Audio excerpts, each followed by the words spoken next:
भाई अमीर था तो दूसरा गरीब। दिवाली आई, सारे गांव में खुशियां मनाई जा रही थी।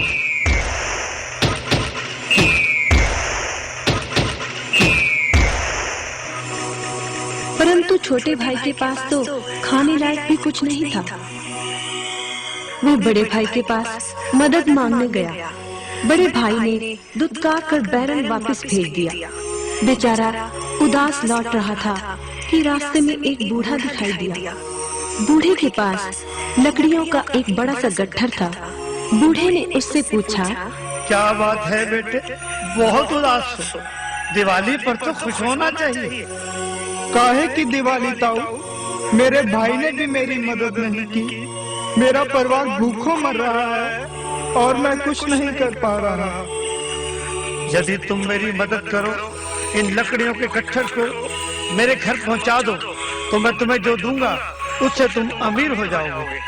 छोटा बूढ़े के पीछे चलता हुआ लकड़ियों के गट्ठर को उसके घर छोड़ आया। बूढ़े ने छोटे को एक मालपुआ दिया और बोला, जंगल में जाना, एक जगह अजीब तरह के 3 पेड़ तुम्हें दिखेंगे, जिसके पास एक चट्टान होगी।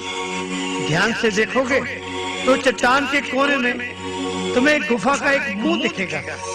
गुफा में चले जाना, वहाँ 3 बौने रहते हैं। मालपुआ उन्हें बहुत पसंद है, वैसे किसी भी कीमत पर छोड़ेंगे नहीं। उनसे धन नहीं मांगना, बल्कि कहना मुझे पत्थर की चक्की दे दो। छोटा भाई गुफा में जा पहुंचा। उसके हाथ में मालपुआ देखकर एक बौना बोला, ये मुझे दे दो, मैं तुम्हें इसके बदले में जो कहोगे दे दूंगा। छोटा बोला, मुझे बस अपनी पत्थर की चक्की दे दो। चक्की लेकर छोटा जैसे ही चलने लगा, बौना बोला, इसे मामूली चक्की ना समझना, इसे घुमाने पर तुम जो मांगोगे इसमें से निकलता रहेगा। इच्छा पूरी होने पर इस पर लाल रंग का कपड़ा डाल देना, सामान बनना बंद हो जाएगा। चक्की लेकर छोटा भाई घर पहुंचा। पत्नी और बच्चे भूखे थे। उसने कहा, यहाँ पर एक कपड़ा बिछाओ। कपड़ा बिछाकर चक्की उसके ऊपर एक किनारे रखकर छोटे ने चक्की चलाई और बोला, चक्की चक्की चावल निकाल।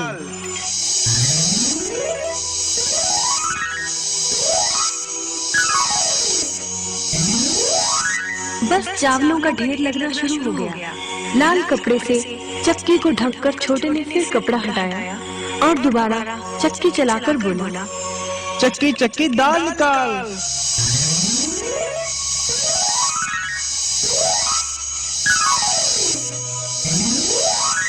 ढेरों दाल निकलती रही। थोड़ी देर बाद छोटे ने चक्की को ढक दिया। दाल चावल बनाकर सबने अपना पेट भरा। रात सबने चैन की नींद ली। बचे हुए ढेरों चावल और दाल को लाकर छोटा अगले दिन बाजार में बेच आया। वापस आकर उसने फिर वही क्रम अपनाया और इस बार ढेरों गेहूं, चावल, भिन्न भिन्न दालें चक्की की मदद से निकाली और बेचकर ढेरों पैसे कमा आया। दिनों में ही वह अपने भाई से भी ज्यादा अमीर हो गया। चक्की की मदद से कभी घी, कभी तेल, कभी नमक, कभी मसाले, कभी बादाम, कपास, जो चाहे उसे प्राप्त होता रहता था। बड़ा भाई उसकी खुशहाली से जलने लगा।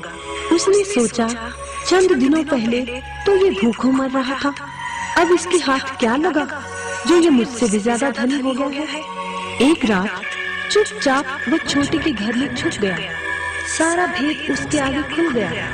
अगले दिन जब छोटा बाजार सामान बेचने गया था, तो बड़ा भाई छोटे के घर पहुंचा और उसके घर से चक्की चुरा कर ले आया और अपने परिवार को लेकर दूर कहीं टापू में जाकर बसने के इरादे से घर से चल पड़ा।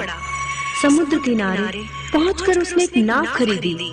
सभी उसमें बैठ गए और नाव में बैठकर टापू की ओर चल दिए।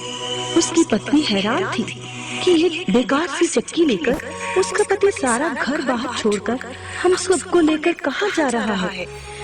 बड़े भाई ने पत्नी की जिज्ञासा शांत करने के लिए चक्की को घुमाया और बोला, चक्की चक्की नमक निकाल।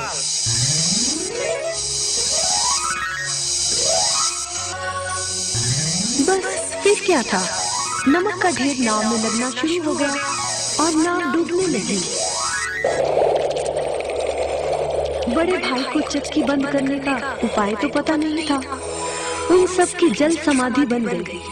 सभी चक्की समेत समुद्र में डूब गए। कहते हैं कि चक्की अब भी घूम रही है, तभी तो समुद्र का पानी खारा है। शिक्षा, लालच बुरी बला है।